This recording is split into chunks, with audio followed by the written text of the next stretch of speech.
This is Hell, the place everyone already knows. Lucifer's throne, his kingdom, the place where the wicked burn forever under his rule. One problem. Not one page of the book this entire image supposedly comes from describes any of it.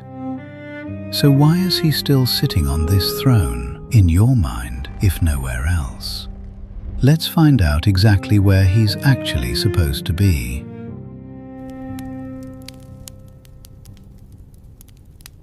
If he became Hell's king the day he fell, there should be a kingdom waiting for him the moment he lands. So let's go looking for the oldest one on record, the very first word this religion ever used for the world below. Older than the prophets, older than the kings, buried in the earliest layers of the text. Sheol. Finally, the oldest afterlife in the book. This has to be it. Except nobody rules it. No fire, no torment, no throne waiting for a defeated king. Sheol isn't a punishment. It's simply where everyone goes, without exception. Kings and beggars, the faithful and the cruelest men who ever lived, standing in the same quiet dark, with no one at all sorting them, let alone ruling over them. Whatever this place is, it was built without a villain in mind. Not this. Not yet. But maybe we've been asking the wrong question. Maybe it isn't about the moment he fell. Maybe it's about which name finally caught up with him.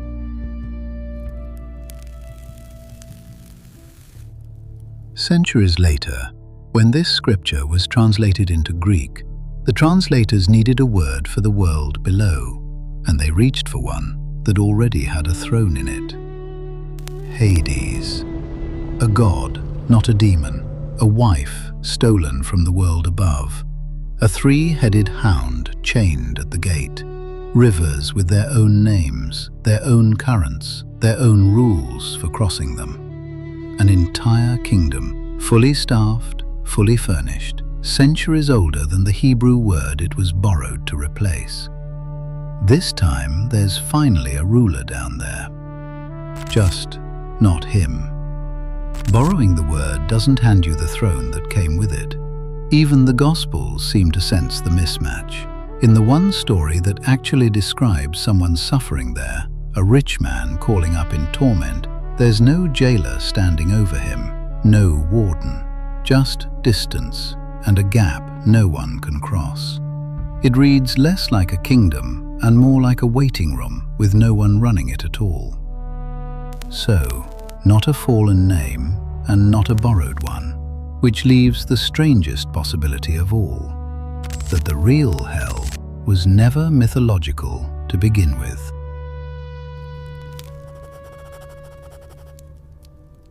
There's a third word, and this one you could have walked to.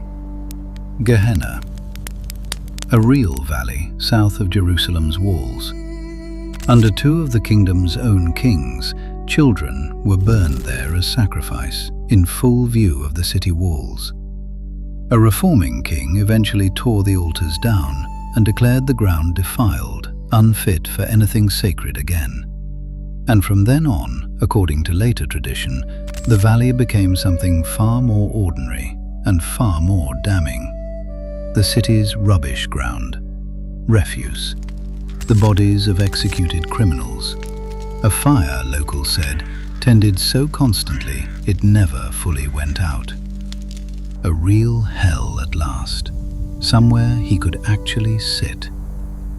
Except its ruler was a king who profaned it, and its residents were garbage and corpses, not a fallen angel and not a single soul under his command. The smoke over it was permanent, the smell impossible to forget if you'd grown up anywhere near it, which is exactly why, when a rabbi from Nazareth needed the single most vivid image of ruin his audience would instantly recognize, he didn't reach for a myth. He pointed at a valley they'd all personally walked past. By the time the word reaches later preachers, it isn't even geography anymore. It's shorthand for consequence, borrowed from a smell people never forgot. 3 hypotheses, 3 failures. Still no name on any gate.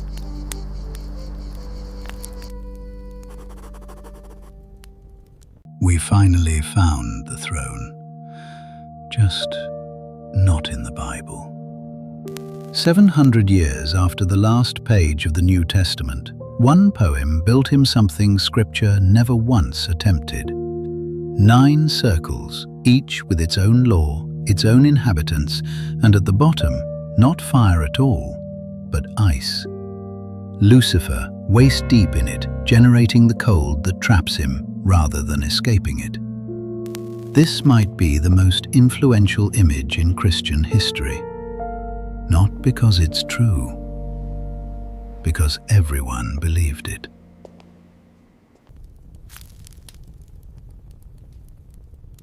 One more word, the one that finally points somewhere real. Tartarus. It appears exactly once in the New Testament. At last, a place built specifically to hold beings like him. Cast them into Tartarus, putting them in chains of gloomy darkness to be kept until the judgment. Except, read it again, not a throne, a holding cell for the fallen angels, plural, being kept, not ruling, their punishment already underway while their trial hasn't even begun.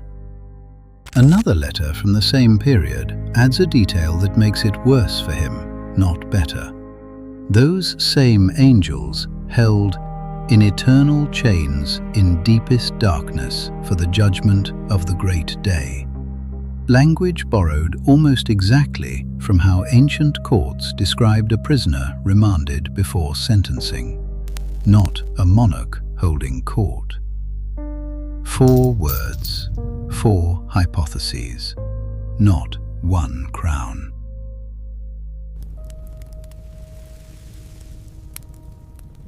We've spent this entire film asking one question.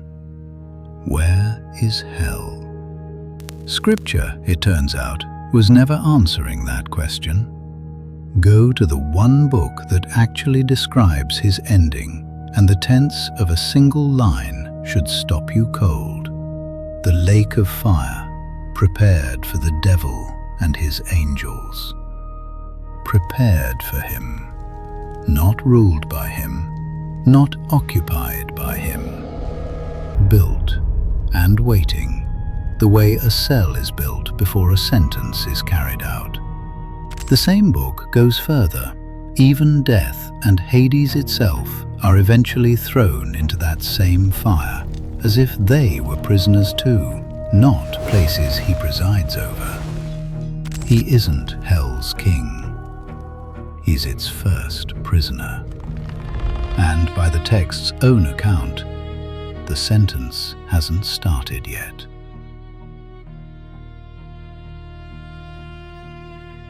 So look at him one more time, still sitting exactly where every painting, every poem, every stained glass window has told you he belongs. Except Scripture never actually closed that door on him. Not yet. We spent this entire film asking where hell is.